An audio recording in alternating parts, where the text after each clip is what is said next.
right.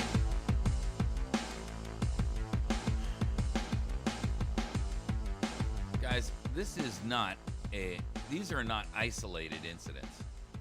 We are talking here about a wholesale level of abuse that is so dangerous at this point. I mean, it's almost impossible for us to look at this and act nonchalant, cavalier, unconcerned. I mean, the situation is out of control, and it's getting worse by the day. I gave you a link the other day to cato.org, cato.org/raid map. And by going there, you can actually drop down on the left list. It's botched police raid categories. And the options are raid on an innocent suspect, death or injury of a police officer, death of a nonviolent offender, death of an innocent, other examples of paramilitary police excess, and unnecessary raids on doctors and sick people. Then you can pick the state, you can pick the year. There's a whole bunch of other variants to it. But when you click on the idea or the segment called Death of an Innocent, the map is peppered, and I mean peppered, with examples.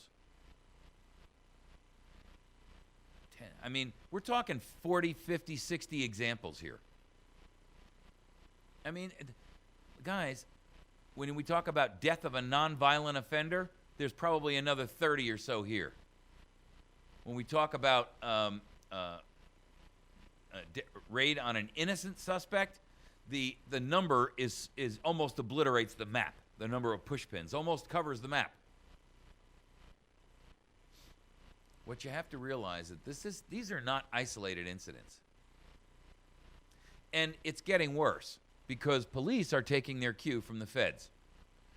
Yesterday, I put up an article about Homeland Security and how they're exercising this. They're doing an exercise where they are targeting, quote, free Americans against socialist tyranny.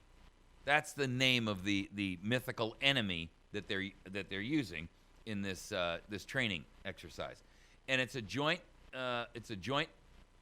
training episode between DHS and FEMA, and the information was leaked to someone in Oath Keepers, and they exposed it and gave it to InfoWars, and they have written up this article about it.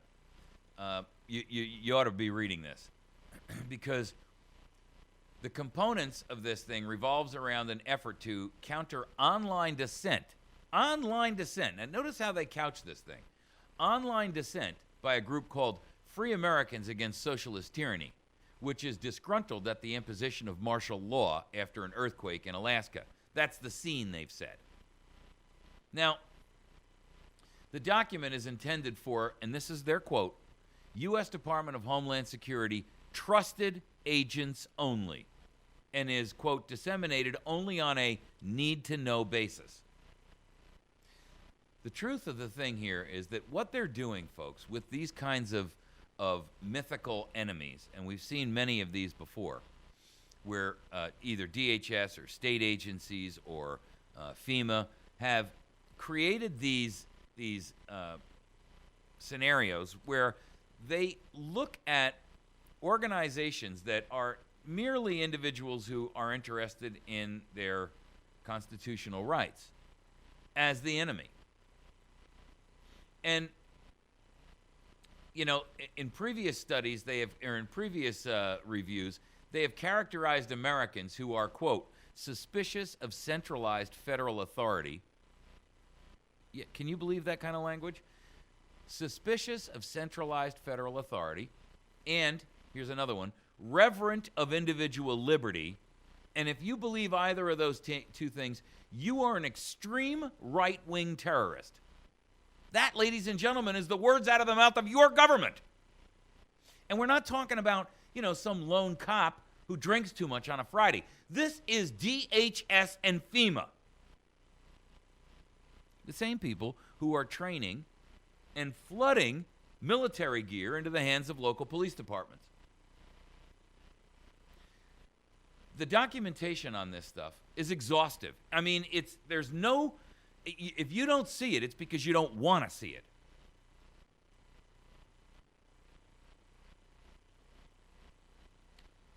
I got to tell you, there's another aspect to this that is very troubling. And you've heard me talk about this before. And that is the advent of FEMA and the DHS going to churches and speaking to pastors and getting them to join up with them. And I got to tell you, you know, they are creating these programs in which pastors and religious representatives are basically being trained to be police enforcers on their own congregations and people within their community. And their job is to go to their congregations in a period of unrest and assist the government by teaching their congregations to obey the orders of government in the event of a declaration of martial law. And if they tell you to turn over your weapons, you are to immediately turn over any property or firearms into seizure. And if they're telling you to relocate, you're supposed to get up like a good little puppy and follow. The truth of the fact is, folks, that look, they wouldn't be going and creating these clergy programs unless they had a need to believe that this was actually happening or going to happen in the near future. And all of the signs point to the fact that we are literally inundated with people in the military and people in our law enforcement agencies, not only state and local, but federal, who believe that we are the enemy.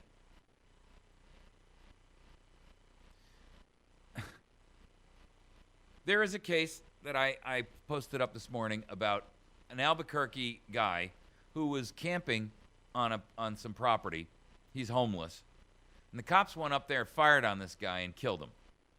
The guy went to turn his back, and they shot him 6 times. They're standing by their decision to shoot and kill the 38-year-old homeless guy. And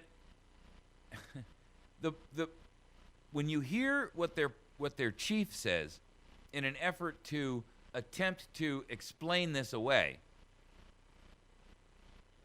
it is unconscionable. I mean, I don't know how the guy goes home and sleeps or kisses his family and has the audacity to not commit suicide for this act. I'm telling you right now, these people are murderers, flat out murderers. They threw when you watch the video, they say Boyd was arguing with police for more than 3 hours on Sunday in the foothills after officers went to talk to him about illegally camping in open space. Just leave him alone. Why do you have to bother him? And why do you have to spend 3 hours trying to... You see, here's the problem. It wasn't that they were upset about the fact that the guy's camping.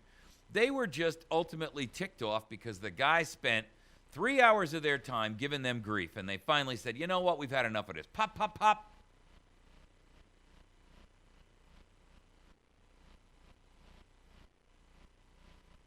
They threw a flash grenade at him. And then the guy went and pulled two knives at that point. Because and they sent a dog after him.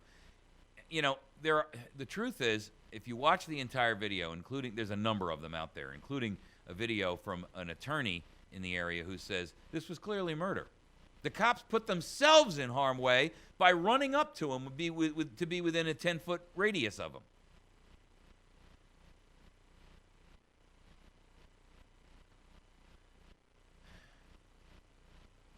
The truth is, the number of incidents that are going on like this, ladies and gentlemen, is outrageous. I've given you another example. Oklahoma cop shoots and kills the family dog. And here's was his comment. It was awesome. An Oklahoma police officer shot and killed a family's dog and later laughed about it to an animal control unit individual. This woman from Ardmore comes home, Sarah Brown, reportedly arrived home to news that her family's pit bull, Callie, was dead. When the owner, Sarah, got there, the officer said, quote, We shot your dog. She's dead. According to multiple sources, Ardmore Police Sergeant Bryce Woolley responded to a call regarding a dog that had escaped and was wandering the neighborhood. I'm not waiting for animal control, said Woolley, as he grabbed his shotgun to confront the pooch. Sergeant Woolley, who works the day shift patrol in Ardmore, shot the dog, killing it immediately. She had done nothing to provoke the officer, says a change petition at change.org, which has been signed by over 2,900 individuals. Here's what the cop said, bragging to the animal control cop. He said, "Did you see her collar fly off when I shot her? That was awesome." Really? Really? Let me read it to you again so you get it. Did you see her collar fly off when I shot her? Man, that was awesome. The officer, the animal control guy, responds, and here's what he says. We'll just write in the report that it tried to attack you and others in the neighborhood. Whoops. That's the cover-up. That's the conspiracy. Both of them should be imprisoned. I'm not even a dog lover. I know a lot of my listeners are. You guys are going to be outraged. The dog wasn't doing anything. It was just walking around in the neighborhood. This guy wasn't interested in catching the dog. He just wanted to go hunting in a community, in a neighborhood, and prove his manhood by taking a shotgun and blowing this dog's neck out. Woolley, this cop, Sergeant Woolley, I might add, has a checkered past with the department.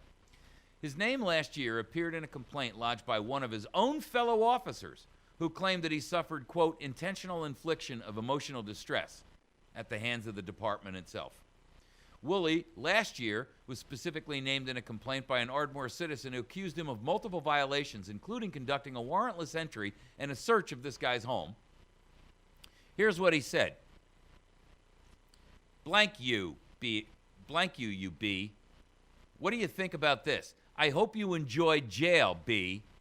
I've finally got you on something, and you're going back to prison. That's what he told the woman. Back in 2000, Woolley, who at the time worked for the Tishomingo Police Department, shot and killed a 36-year-old guy named Jeff Baxter, who he claimed had attacked him. Facts came out in the lawsuit, and Bryce Woolley's account of the murder didn't correspond with the dash cam footage. The city of Tishomingo settled that lawsuit in the murder of Jeff Baxter, and that came out of an article at the Free Thought Project. During the lawsuit proceedings, it was discovered that Officer Bryce Woolley, failed multiple psychological exams required to be a police officer. At some point, Woolley was allowed to join the ranks. So I got to ask you, I'm sitting there, there's a dozen pictures of this dog lovingly laying next to a baby. Hanging out with the kids and the family's kids. Obviously, this dog was not a danger to the community or anybody else. But, this thing about killing dogs, and I know a lot of cops, and I hear them bragging about it all the time. They make it, like it's... I've heard them bragging about it many, many times, and they make it out like it's some kind of a thing, like, man, that dog came at me, I just blew him away. It's bragging rights is what it is. Now, I got to tell you, folks, this stuff that is going on in our country is so egregious, so abusive, so violative, and it's not limited just to local police. Although I could give you 100 examples of what's going on right here with these cases. I mean, we're talking about unbelievable incidents and numbers of incidents in which people are killed and murdered. I mean, you can click on this map and read about the death of an innocent person on this cato.org raid map. And you can literally, go in and find the example, click on the dot, and it'll pop it open. Death of an innocent in Kansas, Willie Hurd. Police in Kansas conduct a 1:30 a.m. raid on the home of 46-year-old Willie Hurd. Police say they announced themselves, though Hurd's daughter, who was home at the time, told the Topeka Journal, all I heard them say was, get down, freeze. Hurd, the victim, awoke and met officers in his bedroom with a .22 caliber rifle, where one officer opened fire and shot him dead. The search warrant was for crack cocaine and related paraphernalia. Police found only the burnt remnants of an herb that couldn't be tested. If it had been marijuana, it would have been barely enough for 2 cigarettes. Prosecutors declined to press charges against the police who conducted the raid. In 2001, Heard's family won a $3.5 million settlement for Miami County in the cities of Osawatomie and Paola. The lawsuit contends that, it just goes on and on and on. You can click on any one of these links and read of another egregious death of an innocent person. Now we're going to talk about, and I'm going to give you this in 9 minutes because that's what I've got left on this segment. Now I'm going to expose something that's going to just blow your brains out, because this is one that is completely out of control. Child Protective Services in California, in California, they busted this guy. He was the grandfather and living in his grandson's house. And you know what? I think I'm going to hold off until the next segment on this one, because this one's completely out of control, and it's going to take a few minutes to get through it. I want you to hear the audio and video of this, because this is so out of control.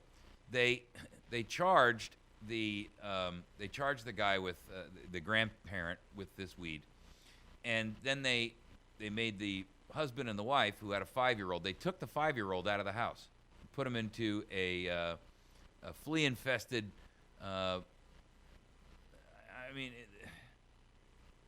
Then they told the guy, unless he goes to NA and drug treatment, and even though he passed a test that shows he didn't have any drugs in his system, nor his wife.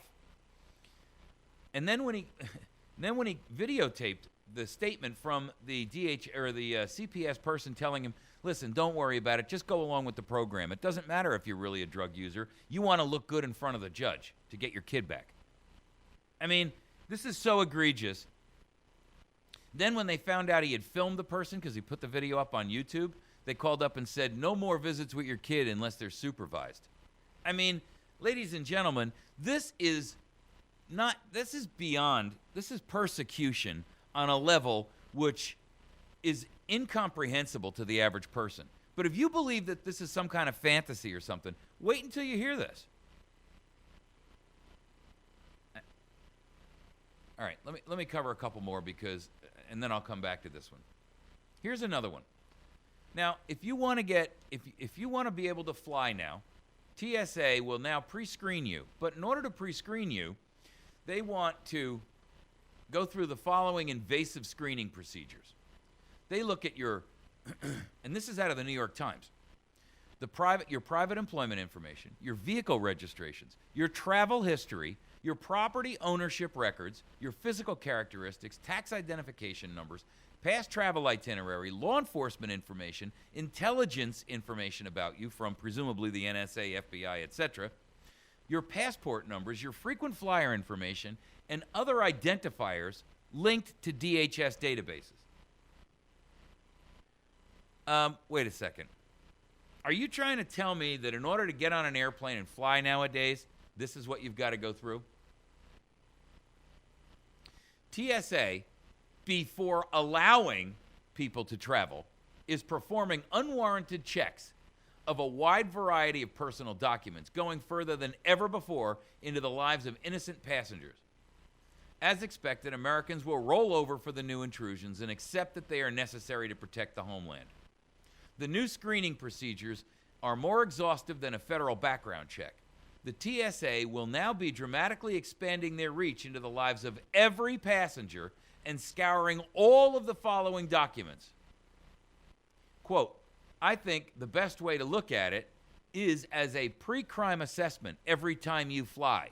That's Edward Hasbrook to the New York Times. Hasbrook is a consultant to the Identity Project, one of the groups that oppose the pre-screening initiatives.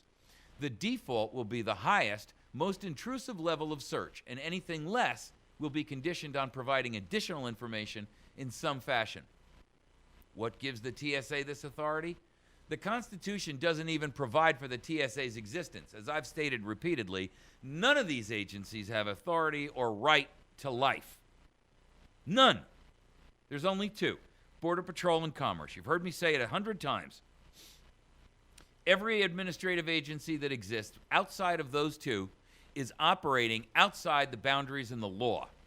The Constitution never allows them to live, and any authority delegated to them by Congress is an act of treason because Congress was never given that authority in the first place. In fact, the Constitution ensures that the federal government will not perform these kinds of searches without probable cause or a warrant. That's why we have something called the Fourth Amendment, ladies and gentlemen. Every day, these agencies do these warrantless searches on travelers. I got to tell you,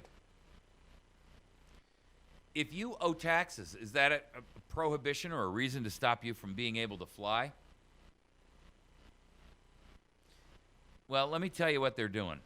If the TSA does this background check on you, and it again includes private employment information, vehicle registrations, travel history, property ownership records, physical characteristics, tax ID numbers, past travel itinerary, law enforcement information, intelligence information, passport numbers, frequent flyer information, and identifiers linked to DHS databases. So get this. Going forward, if you owe taxes and during their background check the TSA finds that out, they'll be reporting their findings to, quote, debt collection agencies for the purposes of debt collection. You got to be kidding me. You've got to be kidding me. The TSA is going to take your information and they're going to give it over to a private company for the purposes of debt collection, like as if it's their job to turn you over to a civilian, non-governmental organization for the collection of debt that you may or may not owe. It gets worse. The point of this is that they want you to be intimidated. The alternative to that is that if you travel frequently, you're going to be left with no choice but to join the TSA's pre-check program and become what they call a trusted traveler. Now, under the pre-check trusted traveler program, you have to willingly submit to biometric fingerprint scans into an FBI database. You have to submit to a criminal background check, and you have to pay the TSA $85 for the luxury of this. I got to tell you, ladies and gentlemen, if this is what it's going to take to fly, I won't fly. And if I were you, I would call every airline you've ever flown on, every airline where you got a frequent flyer miles account, and I would say, I don't even care if you're going to. You know, I was going to fly, but I read this article, and I'm going to email it to you. And the reason I'm not going to fly anymore is because you are not standing up to protect my rights as a free traveling American citizen. If you want to stay in business, airline A, B, or C, then you're going to have to do something to protect me because I'm too small. I'm one guy. But you have a fleet of lawyers the size of the New York Giants, so put them on this case and get the government to back off. Is this what we're subjected to? You either travel after paying a fee to be abused, to have all of your life exposed to a bunch of guys that are hired off the back of pizza boxes. I'm telling you, ladies and gentlemen, if this stuff isn't pissing you off, go back to sleep, wake up in your tidy little dream fantasy world, and it won't be long before you get a rap on your door that tells you to go line up for the train cars. I'm telling you right now, this is inexcusable, unconscionable, and every American should say, we've had enough, we're sitting it out, we're done, you can do whatever you want, but I'm not going to work, I'm not paying taxes, I'm going to shut my business down, I'm going to lay off all my employees until you guys quit. America, you're either going to fight this now while you can do it free of bloodshed, or you're going to wait. And at some point in the future, it's going to be too late for you to do anything but spill blood. We'll be back in just a minute. I got to tell you, anybody who watches this and doesn't do something to take action, get creative, ladies and gentlemen. But if you're unwilling to do something, then you are a major part of the problem because you're too cowering and frightened to do something. I don't care. Write an article. Get your own radio show. But do something.